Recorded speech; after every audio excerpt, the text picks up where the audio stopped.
Good afternoon, Bluebeamers. My name is Troy DeGroot with U Chapter 2, and I'm excited to partner with the team at Brighter Graphics to deliver world-class Bluebeam training and customization services so you can get the most out of your Bluebeam investment. This time around, I'm going to be showing you several of the tips and tricks I've accumulated over the last several years teaching and customizing Bluebeam Revu. Some of the biggest time savings you can find in the settings. So we're going to go up to Review, go to Preferences, and we're going to look at some different settings in here and how they might save you some time.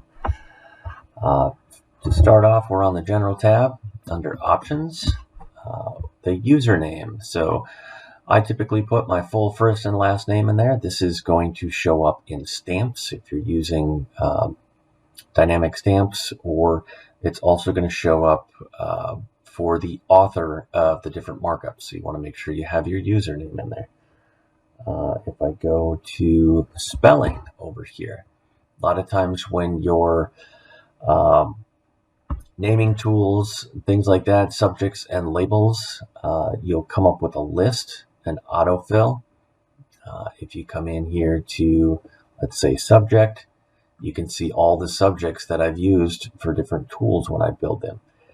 So when I start to type in a new subject, it's going to start to try to autofill, and I often have spelling errors. So sometimes I go through here, clean this out. This is where you can do that autofill. Clean that up by category up here, select your different categories and clean those out, or you can clear all.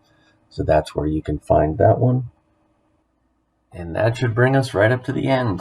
I hope you've captured some good notes with these time-saving tips and tricks you can apply immediately to your workflows this afternoon.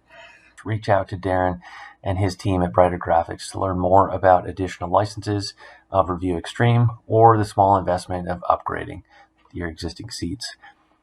And as always, if you have any questions regarding training or customization services for your company, don't hesitate to reach out to our team as well.